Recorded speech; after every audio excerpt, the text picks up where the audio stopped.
Hey everyone, and welcome to Ask Me Monday. I'm Vicki Howell, and it is a very dark and chilly day here in Studio Yarnier. That also means that it's time to get cozy because it is sweater weather. It is such a rarity here in Texas that we just really have to celebrate it. And we're doing so here by launching a new kit pattern for a sweater called Sweater Weather. So this is a pull-up that I just love. It's designed by our own Yarnier's own Chris Bales. And it's one of those easy wearable sweaters that you can throw on over anything. It's easy to make, but it has just enough interest to keep your mind on it and keep it exciting. It is made in garter stitch, but also the front and back are made in a stitch pattern that happened to be one of our favorites from the very first year of Block Builder Club. It was one of the squares. We love the color and the stitch so much, we decided to turn it into a sweater. So if you are a member of the Block Builder Club, you already know how to do the stitch pattern. But for everyone else, today I'm going to show you the specials. There's just like a little special skill that you need to make these little arrows situations. So I'm going to show you that, and then I'm also going to be showing you can see right here on my shoulder, there's this really cool decorative join. It's actually done with a crochet hook, and I'm going to show you that as well. I recommend using any Knitter's Pride needles and hooks for this. They are the reason that I'm able to be here with you, and I truly love their stuff. So for this project, you could use gingers, would be great. Any of their circular sets, wonderful choice. I also like they recently acquired Lantern Moon. Lantern Moon has a gorgeous ebony set. They also manufacture my aqua needles, so that's always a good choice. And then for hooks, I'm kind of partial to their ginger hooks, but again, you could use waves, zings. It's totally Stitcher's choice for this one. All right, so I will show you the details for the kits at the end of the episode, but now I'm going to show you the special skill that you need to create this stitch pattern. All right, let's check it out. Hey there, it's Vicki Howell here to show you how to do the Knit One ULS. So that stands for Knit One Stitch Under the Loose Strand, and you can see it here this is a block from the Yarnier Block Builder Club. You can see what we're going to be doing here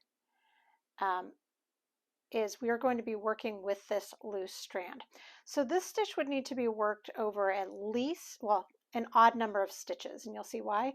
I'm working this one over 5. So what that means is the row before you have a strand that was carried or floated across all 5 of the stitches. It would work with 3, it would work with 7,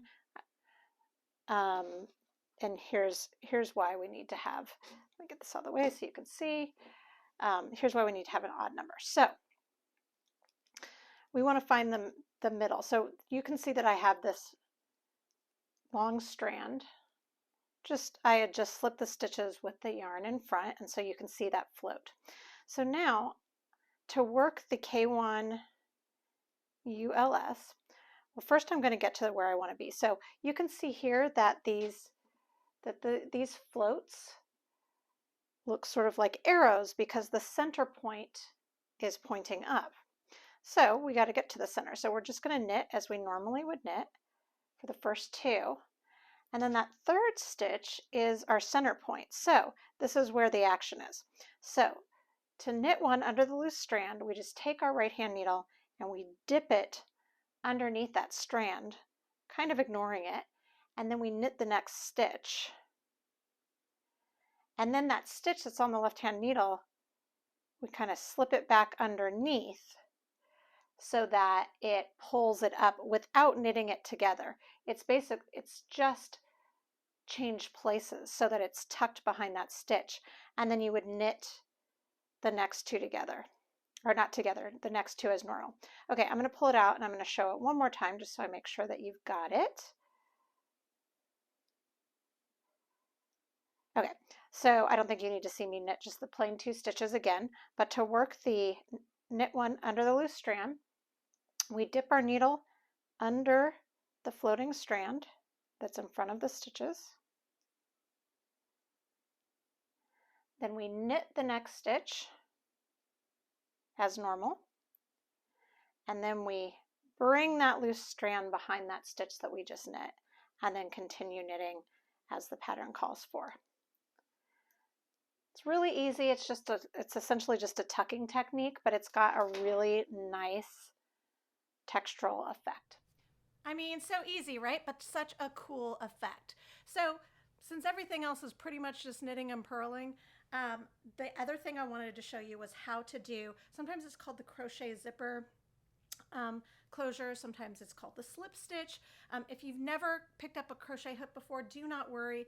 It is very simple. You don't need to have any experience. So here is how we do this unique join. All right, next up I'm going to show you how to do a really cool join for seaming. This works for either crochet pieces or for knit pieces, and you can see here how it's decorative. So this is if you want your seams to be visible, and it just adds another layer of texture to our beautiful sweater. So I'm going to use, for the purposes of this tutorial, I'm just using 2 squares that I have laying around. These were also from our Block Builder Club. What you want is you want to have your edges, you'll notice that you can see the V, the little upside down raindrop, that is your knit stitch. And we're going to be working in the back loop, let's see if that'll, of each of these. So we're going to start with a crochet hook. I would use the equivalent millimeters or one size larger if you feel a little stressy about it and might want some wiggle room, than the needles that you used for whatever your pieces that you're seaming and whatever needle size that you needed to get the gauge. You're going to start with a slip knot. Just as a reminder, you make a little loop-de-loop or cursive E and then push up the working yarn through and tighten it. We're going to place that on our hook. Okay, so then I'm going to start on the left side, and you're going to go into, let me see if I can move in a little closer. You're going to go in from front to back through the back loop. So you're working through the back loop only of the first stitch on your left-hand side. Get that in better shot. And then you want to go over to your right piece, and you want to do the exact same thing, and you want to come in, did I say back to front? I meant front to back. You're going to come in front to back so that you have all of your, you've got 3 loops on. You've got the slip stitch, you've got your back loop from your left hand side and your back loop from your right hand side. And then you're just going to yarn over and pull through all 3 loops, and that'll create your first part of your join. So from here, you're just going to repeat. I like to sandwich them together, but if it makes sense for you to do it flat, absolutely do that. You will go in, again, the back loop of one side, and then the back loop of the other side, yarn over, pull through. So even if you've never crocheted in your life before, this is a really easy technique. And like I said, this can be used for knit or crochet pieces. So you're just going to do that until you've created your seam in its entirety. And you can see it gives you sort of this chain stitch detailing. You could actually choose to do it in a different color as I have here, or it'll just add a layer of texture if you do it in the same color. All right, and that's all there is to it for our crochet zipper join. It's also called a slip stitch join. All right, so now you have the 2 special skills that you need to make this sweater. If you've never made a sweater before, this is actually a really great one to start with. It's very beginner friendly, but it's also a really great one to gift, because those of you that are a little more experienced, you will whip right through this. It's on our Montoya Merino. or it's made out of our Montoya Merino yarn, which is an Aran weight, heavy worsted, so it knits up zippity split. Lickety split? You know what I mean. All right, so let's talk kits. So the kits launch as part of our 12 days of Yarnier that we're doing over at yarnier.com, and it is for day 4. But we will be carrying them as long as there's the demand and as long as it stays nice and chilly. So you have your choice of kits. You can get, this is in Bernardino Blue, that's what I'm wearing, Granny's Chili, Plum Tree, I believe this is Thundercloud, or Hatch Chili. So you can choose. If you buy the kit, the pattern is essentially free. You can also buy the patterns separately as well. So you get a little bit of a deal. You will also get one of our Yarnier cotton drawstring bags.